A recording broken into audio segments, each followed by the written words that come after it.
तर मित्रांनो नमस्कार. आज आपण एका भेंडी उत्पादक शेतकऱ्याच्या शेतात आलो आहे. तर ते कंटिन्यूअली भेंडी लागवड करत असता आजही त्यांनी भेंडी लागवड केलेली आहे. त्याच्यानंतर पूर्ण वर्षभरामध्ये ते भेंडीचा प्लॉट कोणत्या ना कोणत्या शेतामध्ये घेतच असतात. ही बंद पडली भेंडी लगेच दुसरी शेतामध्ये भेंडीचा प्लॉट तयारच ठेवतात ते. तर आज आपण अशा भेंडी उत्पादक शेतकऱ्याच्या शेतात आलो आहे. त्यांची आज आपण मुलाखत घेणार आहोत. तर शेतकरी मित्रांनो, जेही शेतकरी भेंडी लागवड करण्याचा विचार करत असतात किंवा भेंडी लावलेली असेल किंवा भेंडीचं नियोजन कसं करावं, पाणी नियोजन असो, खत नियोजन असो, किंवा आता जे जमिनीचा ऱ्हास होतोय किंवा जमिनीतले जीवाणू कमी होत आहे त्यासाठी जैविक औषधांचा सुद्धा म्हणजे जे गुड ताक अंड वगैरे अशा संजीवकांचा जर वापर केला तर चांगल्या प्रकारे जमिनीलाही त्याच्यानंतर जे पीक असतं पिकालाही चांगले हे बेनिफिट मिळत असतात. तर दादा आपलं नाव सांगा. माझं नाव सोपान शिवाजी पाटील, गाव डांबरून तालुका जिल्हा जळगाव. तर तुम्ही भेंडी लागवड किती वर्षापासून भेंडी लागवड करताय? मी जवळपास म्हणजे 8 ते 10 वर्षापासून भेंडी लागवड करतो. 8 ते 10 वर्षापासून भेंडी लागवड करताय. तर आता आम्हाला सांगा, जे आता आमचे शेतकरी असतात ते भेंडी लागवड करण्याचा विचार करत असतात तर चांगलं आहे का भेंडी पीक आहे लागवड करण्यासाठी? पीक चांगलं आहे, फक्त स्वतःच्या अंग मेहनत आहे, पण बाकी इतर पिकांपेक्षा भेंडी लागवड ही चांगली आहे. वर्षातनं आपल्याला नाही की झालं तर 2 प्लॉट घेता येतात टप्प्याटप्प्यानं, इकडच्या शेतात झालं का तिकडच्या शेतात. आणि मी तुलना केली कपाशीपेक्षा भेंडी पीक हे जास्त परवडेबल आहे बा. आणि दुसरा विषय असा आहे की भेंडी पिकामुळं जे आपल्या जो इतर पिकांचा आपला खर्च असतो तो वरच्यावर मायनस करता येतो आपल्याला. इतर पिकांपेक्षा त्याचे पैसे त्वरित भेटतात. इतर पिकासाठी आपल्याला 4-6 महिने थांबावं लागतात, ते निघेपर्यंत. ही 1.5 ते 1.5 महिन्यात आपलं उत्पन्न चालू होऊन जातं आणि पैशाची काही कमतरता राहत नाही.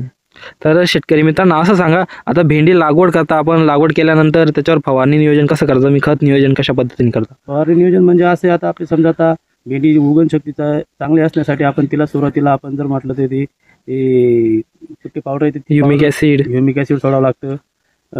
भेंडी उगवण शक्ती झाल्यावर तिला 8-10 दिवसानं 2-3 पानांवर आली की तिला फवारणी घ्यायची. पहिला हात घ्यायचा आपला सुपर कॅम्प्युटरचा की ज्याच्याने मावा थोडा कंट्रोल होतो. जशी जशी वाढ जाते स्टेप बाय स्टेप तसं आपल्याला तिचं फवारणी बदलत चालावं लागतात. नंतर फुलपातीसाठी वेगळं घ्यावं लागतं, माल सेटिंगसाठी वेगळं घ्यावं लागतं. नंतर मग भरगतचं फुलपाती लागण्यासाठी किंवा खाली फुटवा डेव्हलप होण्यासाठी पण वेगळं येतं. त्याच्यात आपला काही घरगुती उपचार करावा लागतात. दही, अंडे, ताक वगैरे हा आपला घरगुती उपाय आहे, तो पण फार उपयुक्त ठरतो. तर तुम्ही आता भेंडी लागवड केला, आता तुम्ही बोलले होते आता तुमच्या गावामध्ये तुम्ही भेंडी खूप लागवड करता आणि 8 ते 10 वर्षापासून तुम्ही भेंडी लागवड करताय बा. तर आमचं जे शेतकरी असता शेतकऱ्यांना बेनिफिट, आता तुम्हाला बेनिफिट मिळता तुम्ही बोलत होते की भेंडीवरच तुम्ही घर बांधलेलं आहे. हो, 4 वर्षापासून फक्त 4 ते 5 वर्षापासून मी जे भेंडीची मला चांगला भावाचा पण चांगला प्रतिसाद मिळतोय. बाजारभाव चांगला मिळतोय. आता मागच्या वर्षी 75 ते 80 रुपये प्रमाणे मी भेंडी विकली.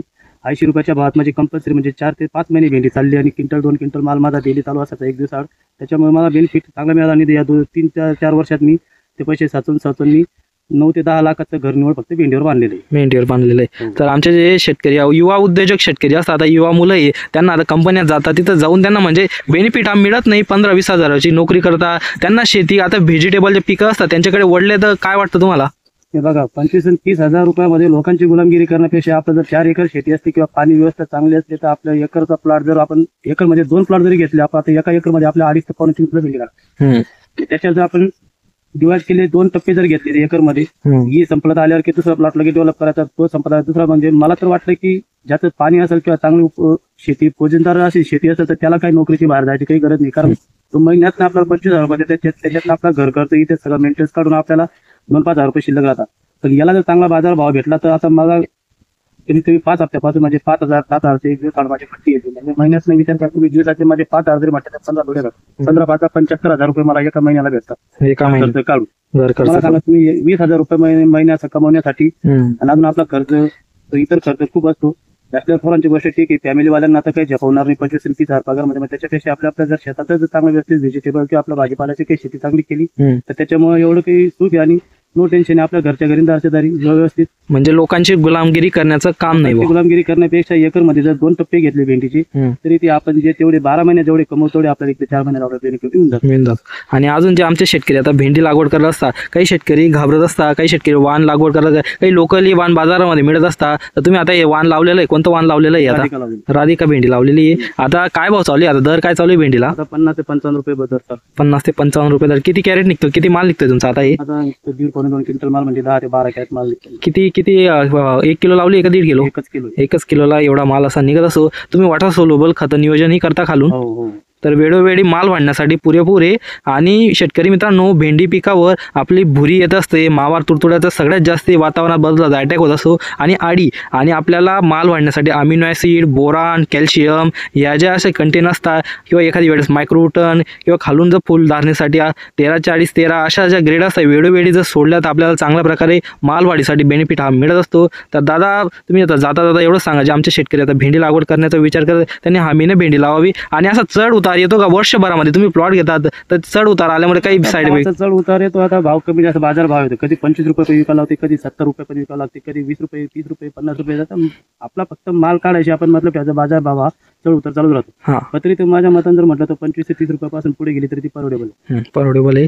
आणि जे शेतकरी आता भेंडी लागवड करण्याचा विचार करत होता, आता भेंडी लागवड केली तर अनेक शेतकरी म्हणत असतात 20 रुपयाच्या पुढे जरी भेंडी गेली तरी आपल्याला परवडत असते.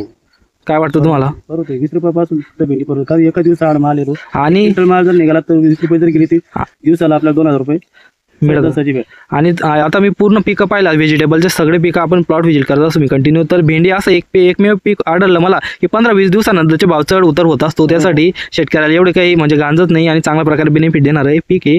तर शेतकरी मित्रांनो पाहू शकता त्यांनी भेंडी वगैरे एकदम बेस्ट क्वालिटीची आणि चांगल्याच प्रतीची भेंडी त्यांच्याकडे निघत असते आणि वेळोवेळी फवारणी नियोजन करत असल्यामुळे त्यांना बेनिफिटही चांगला मिळत असतो. आणि स्वतः म्हणजे भेंडीवर घर बांधणं म्हणजे खूप मोठी गोष्ट आहे. तर शेतकरी मित्रांनो, तुम्ही जर व्हेजिटेबलमध्ये भेंडी लागवड करण्याचा विचार करत असाल तर 100% भेंडी लागवड करण्याचा विचार करावा. तर शेतकरी मित्रांनो, असे नवनवीन व्हिडिओ पाहत राहण्यासाठी आपल्या चॅनलला सबस्क्राईब करून घेणे. धन्यवाद.